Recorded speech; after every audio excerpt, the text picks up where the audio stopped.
What is up, small college sports fans? Football season is back, and we're debating the hottest topics in the world of small college football. Let's go!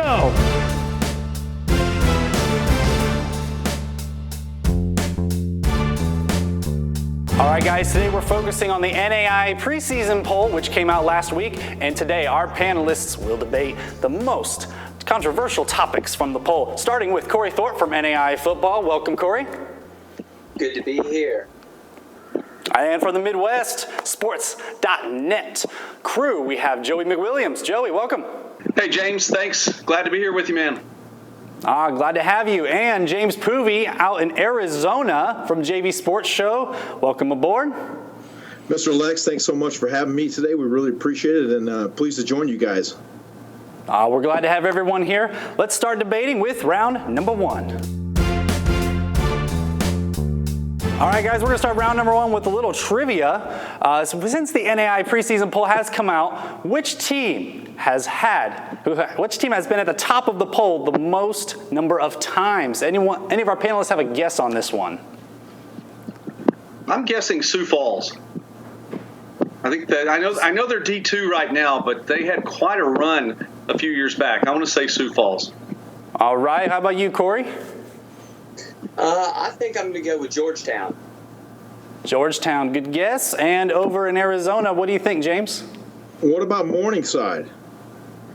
Morningside is starting to get up there, but they're not quite there. Believe it or not, it's Carroll, Montana. 57 times they've been at the top of the NAIA preseason poll. They also got some new uniforms. Check them out on Twitter. They've had a really good run at it. But since you brought up Morningside, let's talk Morningside because they are at the top of the preseason poll.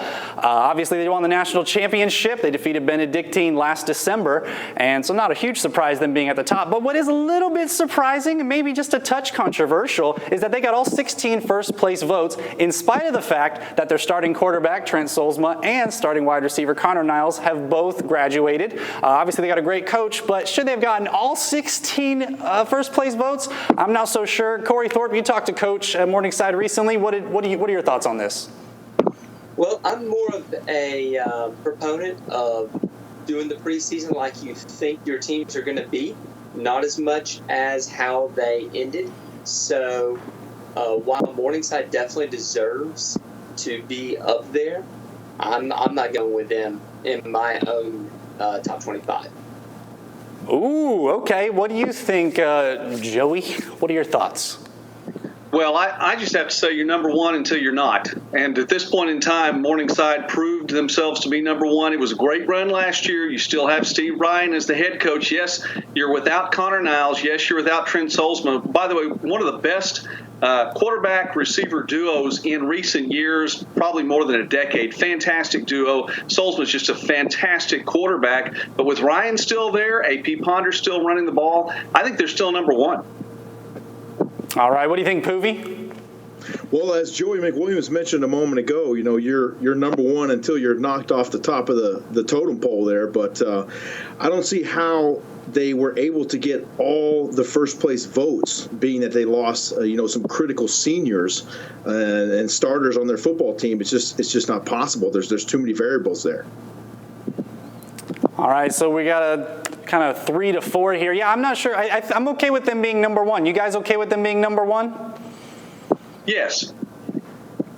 Yes, and as a matter of fact, now I agree with you, James, about that in the fact that probably they don't deserve all 16 number one votes. But the flip side of that is that who's going to vote against them? And do you vote them not number one just because you just want to say, hey, listen, 15 of you guys think they're number one. I don't think they deserve to be number one. I mean, we finally in Major League Baseball got a unanimous vote with Mariano Rivera. And just in recent times, are you telling me that, Ken Griffey Jr. didn't deserve to be unanimously voted in? Cal Ripken Jr., Tony Gwynn, people like that, just in recent times, people just decided to say, no, I don't think they deserve to be there unanimously. And I think at this point in time, just go ahead and say, hey, unanimously, give it to them. It's okay. We'll find out in week 1 or week 2 anyway. Yeah, I mean, it's not going to take long. We're going to find out quick what the team looks like. So, guys, give me your thoughts on this. Morningside, let's take them out of the equation for this question. I want you guys to tell me, other than Morningside, who do you think has the best shot at bringing home the championship this year? I'll start with Poovey. Well, I would have to say possibly Benedictine or possibly Kansas Wesleyan. Kansas Wesleyan finished last year 13-1, and Benedictine right there at 13-2. So I believe that both of those teams have a good shot at it. All right, what do you think, Cory? I'm not going to disagree on Kansas Wesleyan. I mean, you bring back a lot of skilled players with Johnny Photo and Carmack on the end there. You got Shaq Bradford on the defense. Folks are going to have to get around him. Plus, you've got DeMarco Pruitt at running back that is just one of the NAIA's best. Personally, they're my number one going forward into the season. Joey McWilliams, what are your thoughts? Other than Morningside, who you got?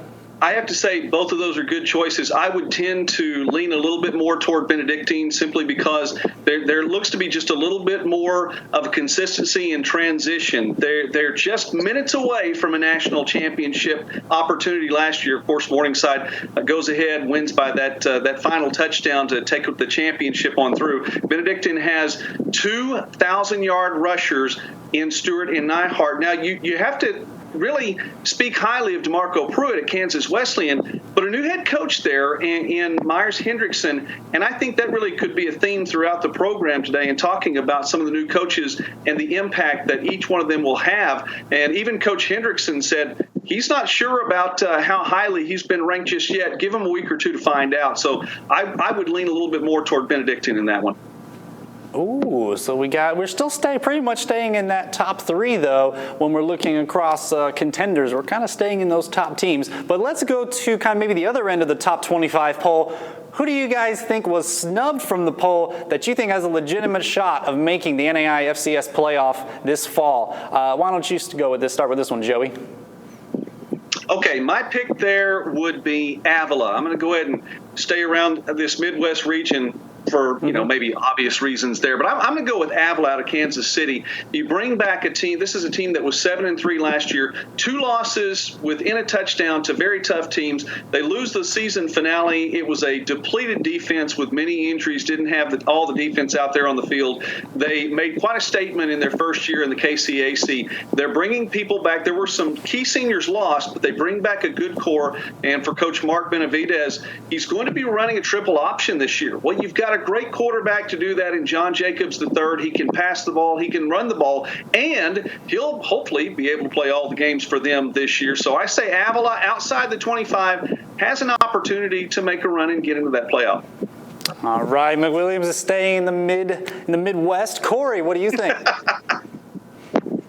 I'm going to go a little bit up north. I'm going to go with Vienna Heights to come in and make the playoffs. I know they're just outside receiving votes, but I think they got a good shot to have a good season this year. All right, James, give me your team. Well, you can call me a homer, and I'm okay with that. I'm going to roll with the OU-AZ Spirit. In their inaugural season last year, they went 7-4. They hosted the Victory Bowl, had a Victory Bowl appearance. They have tons of offensive firepower, a lot of good running backs in the backfield, a stable of running backs there for Austin McCullough, quarterback. And their defense is top-notch as well. You know, they had a guy, Marcus Ferrier, last year, who only played about a half of the first game. He was a transfer from the University of Washington, and he's going to be a difference maker along with a lot of other ones on the defensive side of the ball for OU-AZ. So I'm going to homer up and say Spirit. You know, James, I really thought about Ottawa, but I figured that might be the direction you went, so I didn't want to steal your stage. Yeah, so you're kind of liking Ottawa too, huh? I think so. I think they have a good chance to make a run, and they're going to have to get past Langston in the Sooner Athletic Conference, and that's a tough job to do, but I think that's also a very big possibility. Langston's going to be a very formidable opponent, and as well as Sagu, as James will know as well, they're a very tough team too, the Southwestern Assembly of God University. Yeah, Sooner Athletic Conference is going to be really tough this year. Langston, Arizona Christian, obviously they're up and coming. My pick is going to be actually over towards Florida, kind of towards Cory's direction. I'm keeping an eye on Southeastern. Man, they've really come a long way. They just missed the playoffs last year. They were 21st in the polls. They need to be 20th. They won their division, and I think that's going to be a team to watch for. But it looks like this crew, we got Ottawa, Southeastern. We got a couple of really good teams here. Let's move on to round number 2. Round 2, we're going to start with a quick question for our panelists. Need you guys to tell me what is the best football conference in the NAIA. Go ahead and start this off, James Poovey. Sooner Athletic Conference, hands down. Really? Okay, let's move on. Cory. Man, I gotta take the mid-state. There's just so many good teams, especially in the Mid-East, that you've got to deal with St. Francis, as well as in a Heights, like I said there. Top to bottom, I think they've got a stack there. All right, Joey. Stick with that Midwest. Although I could go homer with the Sooner Athletic Conference. I'm going to go ahead and go the Heart of America Conference, and especially this year, you have Benedictine up there near the top of the rankings. Baker is always tough, always going to be a tough opponent there, and that one's going to be a real good matchup again this year. You have Grandview as well coming in. Evangel really made a statement last year as well. I'd have to say the Heart. All good picks there. I'm thinking maybe Mid-South actually, and a couple of reasons. There are a lot of really good teams there, and I think this could be. Maybe I'm just kind of picking it because I think Southeastern's up and coming. I think that's a very deep conference. They got 6 out of the top 25. They obviously got a lot of teams, but we'll get to that in just a bit. But before we get to the Mid-South, let's start in the G-PAC, Great Plains Athletic Conference, where the most Morningside Mustangs reside. Let's see, they won 8 conference championships in a row. They're the Goliath. They're the Patriots of the G-PAC, and quite frankly, it's going to be tough to beat them. But like we mentioned earlier, new quarterback coming in. It's kind of we'll see what happens this year. It's wide open. So tell me, who do you guys think is the most likely team to upset those Morningside Mustangs? Take it away, Mr. Joey. Well, the easy call here is Northwestern, but I do want to give the caveat to say I don't think anyone will this year. I really do think that Morningside its dominance as the top team in the G-PAC. But I think the team really that has the best chance is Northwestern. Dort coming along and moving up. But there's just such a gap between those top 2 teams, it appears at least, between the rest of the field there in the G-PAC. Northwestern with Stewart and Nyhart, a pair of 1,000-yard rushers that are coming. That are coming there for Northwestern, and I just see that as being the one team. Sorry, I'm wrong about those rushers, but that being the one team that can step up and maybe take the lead. But you also have to look at another thing. In the last 12 contests between Northwestern and Morningside's won the last 11 of 12. And so there's just such a big gap. I just don't see anyone taking that. Northwestern probably has the best bet. Cory Thorpe, what are your thoughts? Honestly, I'm just going to echo pretty much everything Joey said. Northwestern would be the pick, but the gulf is large. Northwestern had a good defense last year. We'll see what they can do. You can't do much against Niles and Sulzberg when you play them, but now you've got a chance to see what you've got to see if you can do it. I know it's going to be a good matchup when those 2 teams play. It'll be a heavyweight matchup for sure. All right, what do you think, James? Well, I was narrowing this one down. It was between Northwestern and Dort, but ultimately I went with Northwestern. They're ranked 11th in the NAIA poll. They went 9-2 last season, 8-1 in the conference, and I think they might have a shot. But it's basically in the G-PAC. It's Morningside and everyone else. It really is. I mean, they are the top dogs in there. Let's go from the G-PAC. Let's look at the Heart of America Conference. Really good teams, top to bottom. They're physical, they're athletic, historically good.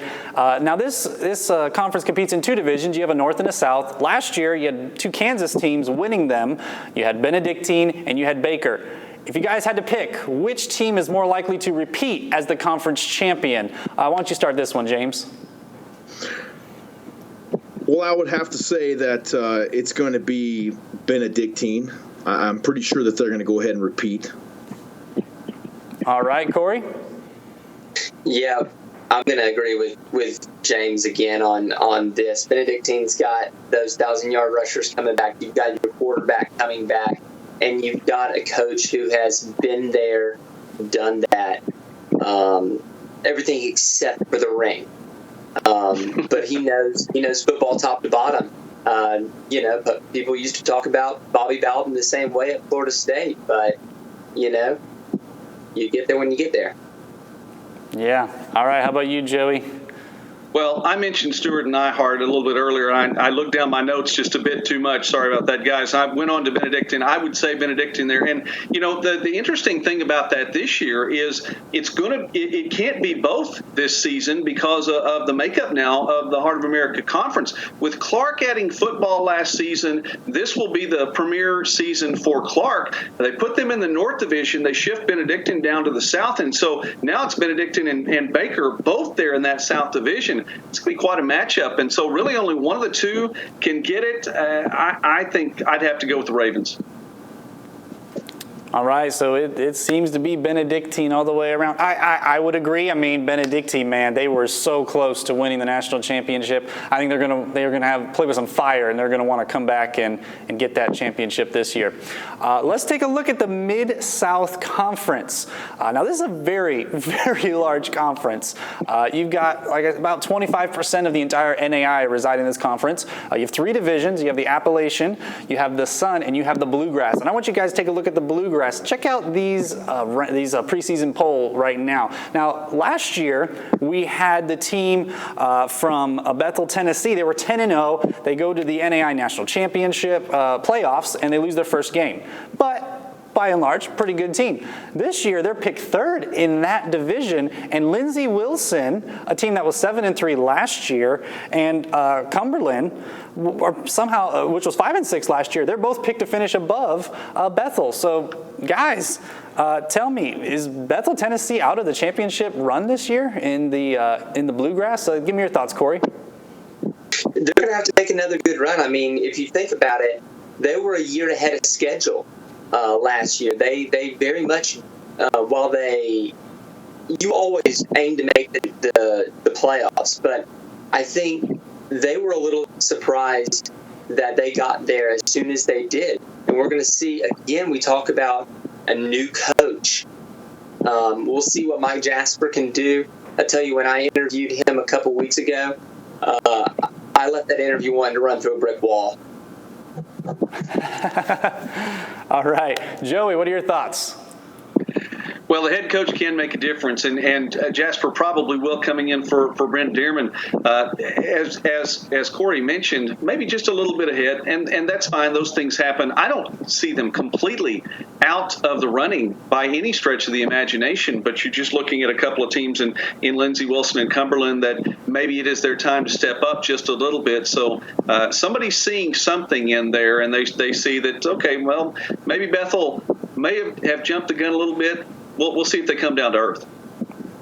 All right, James, what are your thoughts? Well, a lot of unknowns there at Bethel. Obviously, first-year Coach Jasper coming in there, and I don't feel that any team is ever completely out of the picture, especially if they've had any kind of a recent success. But, Bethel, they got to see what's going on. Every new year is a new team, a new attitude, obviously a new coach. He's gonna try to establish a new culture there, and we'll see what they have. Now, Cory, you mentioned earlier Georgetown as a team that, maybe got snubbed a little bit. You think they got a shot to win it this year in that division? Not as much, but I mean, you can't ever count the Tigers out. But I don't see them being as strong as they have in their past runs and their past seasons. All right, Joey, let me ask you this. Lindsey Wilson and Cumberland, they're tied. Bethel's 1 vote behind. Which team do you have winning this division? Well, Lindsey Wilson, Coach Chris Oliver in his 10th season coming along, and you look at that, you have to go, if you're going Lindsey Wilson or maybe the rest of the field, whatever the case may be, generally I'll take the field in a situation like that. I think the only exception I would do for something along those lines would be the Patriots. Always pick the Patriots over the field. Always pick the New England Patriots over the field. It doesn't matter. But in this case, I'm not saying that Lindsey Wilson is the Patriots per se, but I do think they probably do have the best chance. All right, James, do you concur? I would concur with that. I feel something special going on there at Lindsey Wilson, and you mentioned coach with 10 years of experience, and hard to underestimate that. And they seem to be on the rise. Cory, do you concur with all the panelists today? Yeah, I am. Come on, Cory. Coach Oliver has been to the playoffs so many times. He's got that experience. He knows how to get a team there. Last year, a little bit less of a successful year than he would have liked. I think he gets back there this year. Well, I'm going against all of you because I think Bethel is going to come back and win this division this year. I mean, this is such a good conference, a great division, good teams. We're literally 4 teams we could bring up here between Georgetown and Lindsey Wilson that could win this division. Man, what a difficult conference overall. Which brings up the next question for you guys. You guys said, what's tough? We got 9 football conferences. You got 13 divisions as you break them down. Tell me, what do you think? What's the toughest conference championship to win? Could be maybe a G-PAC where you got Morningside there. What do you guys think is the toughest conference championship to win? Why don't you start, Cory? I'm going to go to the place where you've been a little bit tonight, and that is the Mid-South Sun there with Southeastern.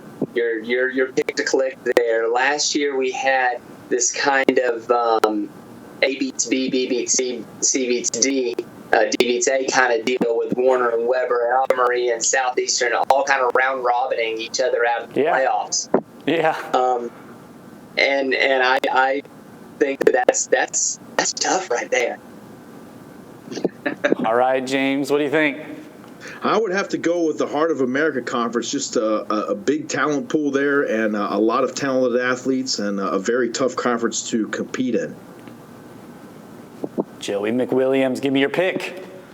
I'll take James, and I see that call, James. I'm going to raise you. I'm going to go ahead and go even the Heart to the Heart South, just with Benedictine, with Baker. And again, with a rising Evangel team that is coming along, I see that as being the toughest one. It's really, at this point, you look at some of the other conferences and you see some of these champions that have been champions then historically for so long. I mean, obviously, a tough conference to win in would be the G-PAC because Morningside's there. A tough conference is Sooner Athletic because Langston just wins year after year after year, 23 consecutive conference wins there. But I think overall, you talk about that talent pool, James. That's where it is in Heart South.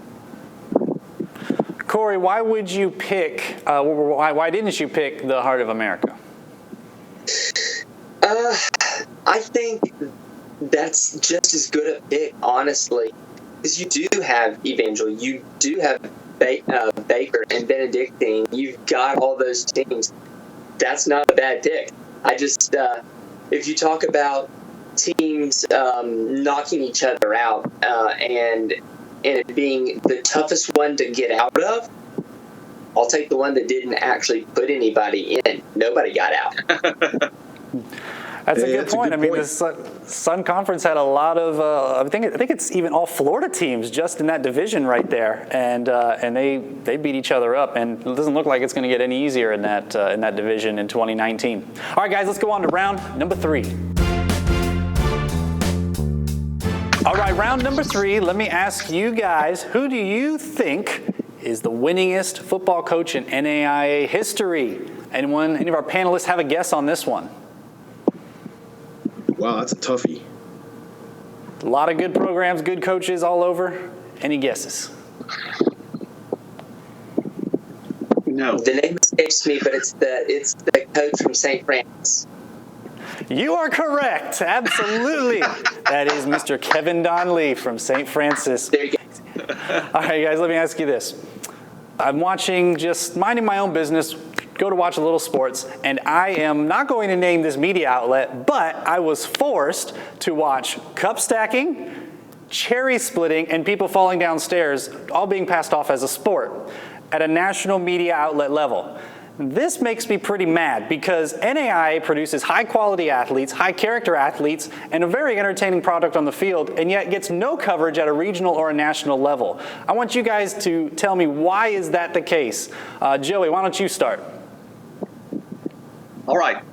Let's set the scene with this. Let's just say that network that you were talking about, who hasn't been named, let's say that the initials stand for Entertainment and Sports Programming Network. Okay, let's go back a few years then, back to when I was a little bit younger, when I was just a younger Joey, and I would dare say that I'm a little bit older than my fellow panelists. So back in the 70s, when this network just got started, you're talking about 79 here, okay? I remember that time when, you got 3 NFL games a week, 4 if you count Monday Night Football, 3 if you would change the channel back and forth between NBC and CBS to catch that 12 o'clock Central game. You got just a little bit of Major League Baseball, okay? And I still have the This Week in Baseball theme running through my head right now. As for professional basketball, you were more likely to get to watch the Harlem Globetrotters on ABC's Wide World of Sports than to watch an NBA game on network television. It just wasn't going to happen. And so when this is before, by the way, Bird and Magic came along and Dr. J got into the NBA, and then, of course, Michael Jordan revolutionized everything. So having said all of that, when ESPN came on the air, I mean, I was hungry for competition. I was ready to watch some sports. I mean, they could have given me the National Tiddlywinks tour, and I would have turned on and hung on every word that those guys were saying. I mean, you look at the very first event, and I recall this, and I don't know if I watched it or not, but I recall this very first event that this network showed was a slow-pitch World Series game between the Milwaukee Schlitzes and the Kentucky Bourbons. Okay, so yeah, they called that stuff entertainment. I will not watch the World Series of Poker. I won't watch cup stacking and all that. Yes, bottom line is this: 2 things. The NAIA deserves more attention on that network and a couple of other national networks than what they're getting. You're going to get some NAIA coverage on ESPN3. I get that, but not everyone gets to watch ESPN3. It needs some more national coverage than that. The second thing is this: I've been covering small college sports and high school sports for a number of years now, and there just is nothing happening during the summer. So you have to program something. Unfortunately, they didn't get that. They could have gone back and showed that championship game between Morningside and Benedictine. I mean, I'd have watched that 2 or 3 times myself. I completely agree with you. That was a great game. Cory, you've been covering the NAIA for a long time. Why do you think regional national media outlets tend to overlook Morningside, Benedictine-type game and in favor of other programming? I mean, in terms of comparing it to stone skipping and slick stairs, those are obviously produced for just this purpose. And unfortunately, some of the games that we get to see, although they're great, aren't produced at that same level. And unfortunately, that's probably some of the reason why the network, which shall not be named, doesn't give them the love that they should. Now, in the middle of July, I could watch Pee Wee football for all I care. Exactly. So yes, I do think they definitely need to increase the coverage there, no question. James Poovey, you're covering JV sports, weekly now. What's kind of made you want to do that, and how would you answer this question? Well, I think that they definitely need to cover it more, obviously, but it's sad that with the big networks, it's all about viewership, return on investment. How many viewers are we going to have? Are we going to be able to sell the right advertising? And kudos to all you guys on here right now. We're the ones getting this thing started, and so we're going to bring attention to the lower levels. We're going to get it the notoriety that it deserves, and maybe one day they'll be on the networks, and ESPN3 is great, but like you mentioned, not a lot of people are able to access it. They don't know how. It's not a part of most cable packages. It has to be accessed online, from what I've seen. Right. It's got to be done, through Apple TV or whatever the case may be. And they just haven't put the investment into it that they should. But hopefully, with the efforts of my fellow panelists here and the attention that the smaller colleges are going to get, that they deserve, there's a lot of good athletes. And, I'm really happy to see, even just in the past week, some of these, stories about, Giuseppe, I believe it was, last week with the Browns that ran that kickoff back in his first NFL action, JUCO guy. A lot of these stories breaking just in the last week or so. And let's hope that spurs some of these networks to get it on there and really give it the attention that it deserves. Absolutely. I mean, there are some really good players in the NAIA. I know C.J. Collins was signed to the Green Bay Packers this summer and got to spend a few weeks in camp. Benedictine, very entertaining team to watch, as it was Morningside last year. I mean, that's a very fun game to watch. Forget the fact that it's NAIA or NCAA. It's just a good game to watch. And like Cory said, when it's summertime, I want to watch something. I personally like baseball, but right now, Major League Baseball, at some point, you want to see something else. You want some variety to your sports. So anyway, I think NAIA completely deserves more coverage, and I think we'll be providing that more in the coming months. All right, well, that's it for this episode of That's Debatable.